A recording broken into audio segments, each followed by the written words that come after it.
కొన్నాడు. మీరు గమనించారు పిల్లరా, 6 కొలల ఎవలు రూతమ్మ గారిని చూడడానికి గల కార్యం తెలుసా? ఎవలు అనగా ఏమంటారంటే బార్లీ అంటారు. ఏమంటారమ్మా? బార్లీ. బార్లీ ఏం చేసింది ఎవరికైనా తెలుసు కదమ్మా. మరి నాయకాలకి ఏం చేస్తానట్టు చూసి అలాగా అమ్మ కదా. బార్లీమో మనం తినే ఆహారం కంటే చాలా బలమైనవి. గురిదాన్ని తినడం చూసారా, దానికంటే చాలా శ్రేష్టమైనవి, బలమైనవి బార్లీ. అయితే రేట్ ఎక్కువ ఉండటం గురించి మనం అవి కొని తినలేము. కానీ మరి పూర్వ దినాల్లో బార్లీ, ఎవలు, జొన్నలు, మీకు అర్థమవుతుందండి, రాగులు ఇవే తినేవారు. కాబట్టి వారు బలంగా ఉండేవారు. నేటి దినానికి వచ్చేసరికి మనం ఎక్కువ తినేదంతా కూడా అన్నం తింటున్నాం. మరి పూర్వ దినాల్లో ఉన్న వారు ఏం తినేవారట? గోధుమలు బాగా ఎక్కువ తినేవారు పిల్లరా. అంటే ఇంచుమించు ఒక 300-400 సంవత్సరాల క్రిందట ఉన్నవారు, 300-400 సంవత్సరాల క్రిందట ఉన్నవారు గోధుమలు ఎవరు తినేవారు? ప్రత్యేకముగా యెరూషలేములో ఉన్న వారందరూ కూడా గోధుమలు, ఎవరు, వారి పంట ఈ 2 పంటలు. ఎన్ని పంటలమ్మా? గోధుమలు, ఎవరు, ఈ 2 పంటలు. ఎవరంటే బార్లీ పంట. ఈ పంట తినేవారు.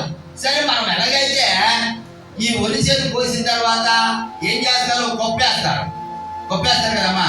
కొప్పేసిన తర్వాత ఏం చేస్తారు మనోళ్ళు? కాపు కాస్తారు. అవునే కాదండి అమ్మ? కాపు కాస్తారు. కాయరా వడ్లు ధాన్యం చేలో రాత్రి పడుకుంటారండి.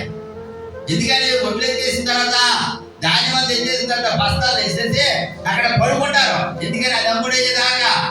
మళ్ళీ ఇంటికి తెచ్చి ఇంటికాడ అక్కడ గాజులు ఎక్కువ లేనప్పుడు ఏం చేస్తారు? చేలో కాపలా ఉంటారు. అలాగనే బోయజ్ కూడా ఏం చేశాడు?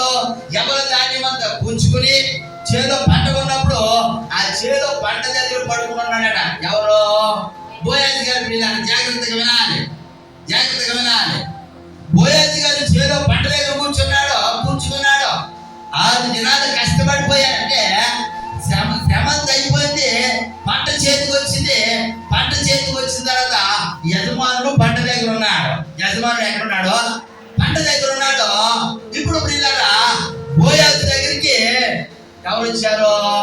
రూతమ్మ వచ్చింది. రూతమ్మ సంఘానికి సాదృశ్యము. ఎవరికంటే? సంఘానికి. బోయజ్ ఎవరికి సాదృశ్యము? క్రీస్తుకు సాదృశ్యము. ఇప్పుడు బోయజ్ యేసు ప్రభువు వారికి సాదృశ్యమైతే రూతమ్మ గారు సంఘానికి సాదృశ్యమైంది. ఆయన పంట సమకూర్చి ఉంచాడు. మనం ఏం చేయాలట? పంట సమకూర్చి ఉన్నటువంటి వేళకి ఎందుకు తెచ్చుకోవడానికి సిద్ధంగా ఉండాలి. దేవుడికి స్తోత్రం చెప్పండి, గట్టిగా చెప్పాలి. కొంచెం రోజైన అనుభవం చాలా జాగ్రత్తగా అర్థం చేసుకోవడానికి ప్రయత్నం చేయండి. 6 కొలలు ఎవరు ఇవ్వడానికి గల కారణం తెలుసా? 6 కొలలు పూచి, అమ్మ నువ్వు ఎంతవరకు కష్టపడ్డావు కదా. ఎవరు అంటున్నాడు? రూతమ్మ అంటున్నాడు.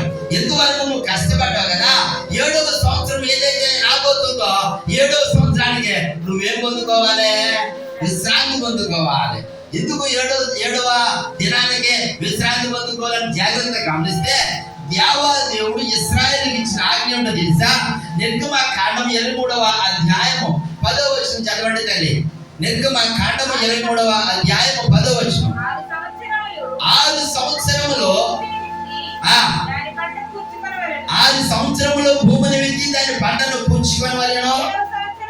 7వ సంవత్సరమున ఆ ఫలాన్ని ఏం చేశారట? విడిచిపెట్టేయాలి. అమ్మ వినాలి ఒకసారి.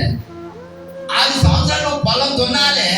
7వ సంవత్సరం ఏం చేయకూడదు? నువ్వు చెప్పాలి. ఏం చేయకూడదు? పొలం దున్నడానికి వీల్లేదు. అసలు నువ్వు పొలం మీద నాగలు వేయడానికి వీల్లేదు. ఆ భూమిని అలా విడిచిపెట్టేయాలి. దానికి విశ్రాంతిని ఇవ్వాలి. దేనికి విశ్రాంతి ఇవ్వాలట?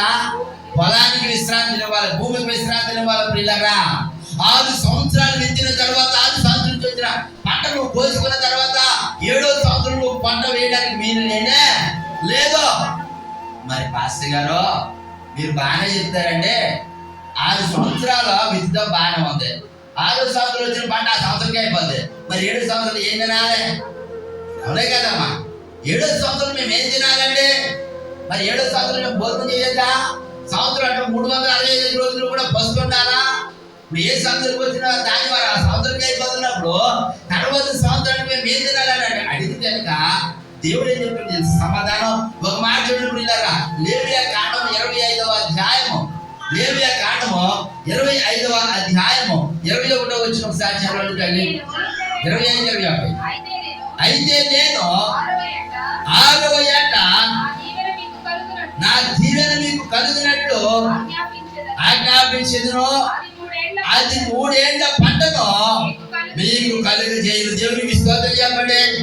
ఒకసారి అమ్మని అందరూ నా వైపు చూడాలి, అందరూ నా వైపు చూడాలి. 6వ సంవత్సరంలో దేవుడి ఆశీర్వాదం ఎలా ఉన్నది తెలుసా? 3 సంవత్సరాలు వచ్చే పంట 6వ సంవత్సరంలో వచ్చేస్తుందట. అంటే 6వ సంవత్సరం మనం కోసే బాధ ఏదైతే ఉందో అది 300 ఆశీర్వాదం ఇస్తుందట. ఉదాహరణ చెప్తాను చూడండి.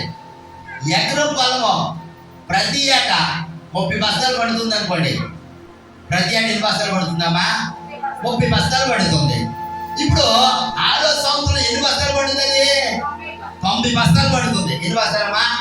90 బస్తాలు. అంటే 7వ సంవత్సరంలో నువ్వు ఏ మాత్రం కూడా విత్తనం విత్తక్కర్లే అమ్మా, కష్టపడక్కర్లేదు, పంట కోసం నువ్వు నిద్రాలు మానక్కర్లేదు, ఏమి చేయక్కర్లే. 7వ సంవత్సరంలో నువ్వు ఆ భూమిని అలా విడిచిపెట్టేయాలి. విడిచిపెట్టేసిన తర్వాత ఆ భూమి నుంచి నువ్వు ఆశించక్కర్లేకుండా 6వ సంవత్సరంలోనే 7వ సంవత్సరానికి, 8వ సంవత్సరానికి, 9వ సంవత్సరానికి సరిపడగా పంట భూమి నుంచి దేవుడికి ఇస్తూ ఉన్నాడు. దేవునికి స్తోత్రం. ఇప్పుడు మీరు జాగ్రత్తగా వాక్యాన్ని వినాలి పిల్లరా. 6 రోజులు కష్టపడాలి మనము. 7వ రోజు ఏం చేయాలి? తీసుకోవాలవుతా. మనం ఏం చేస్తాం? 7వ రోజు కూడా అవునే కాదండి. ఏమా ఆదివారం ప్రార్థన రాలేదంటే, లేదయ్య గారు చుట్టాలు వచ్చారండి, లేదండి అయ్య గారు అర్జెంట్ పని అండి, లేదండి అయ్య గారు ఊరు ప్రయాణం అండి, లేదండి అయ్య గారు పచ్చాపలు అండి, లేదండి అయ్య గారు మేక మాసం. కారణాలు చెప్తాం మనము. ఏమా చెప్తాం చెప్పమా, చెప్పాలంటే కూడా చెప్తాను చెప్పరా. చాలా కారణాలు చెప్తామండి మనము, చాలా కారణాలు చెప్తాం. దేవుడు ఏమన్నాడు? ఒరే బాబు, నీకు 6వ రోజు నీకు నేను ఆశీర్వాదిస్తాను, నేను రేపటి గురించి నువ్వు చింతించక్కర్లే. ఒకవేళ 7వ రోజు ఆదివారం తినడం ఇబ్బంది అయినా దానికి 200, 300 ఆశీర్వాదం నువ్వు సోమవారం పొందుకుంటావుగా. నీకు అర్థమవుతుందండి అన్నమాట. మనం ఏం చేస్తామంటే చిన్న చిన్న విషయాలకి లోనైపోయి, చిన్న విషయాలకి పడిపోయి విశ్రాంతి ఇవ్వాల్సినటువంటి సమయంలో మన దేహానికి విశ్రాంతి ఇవ్వకుండా, దేవుని సన్నిధిలో ఉండవలసిన సమయంలో దేవుని సన్నిధిలో ఉండకుండా అనేకమైన పనిపాట్లు పెట్టుకుంటాం పిల్లరా. రూతమ్మ జీవితంలో జరిగిన గొప్ప విషయం చెప్పంటారా? రూతమ్మకు 6 బలల ఎవరు గురించిస్తున్నాడు అర్థం తెలుసా? ఇదిగో 6 అనే మాటకు అర్థం చెప్పడవా?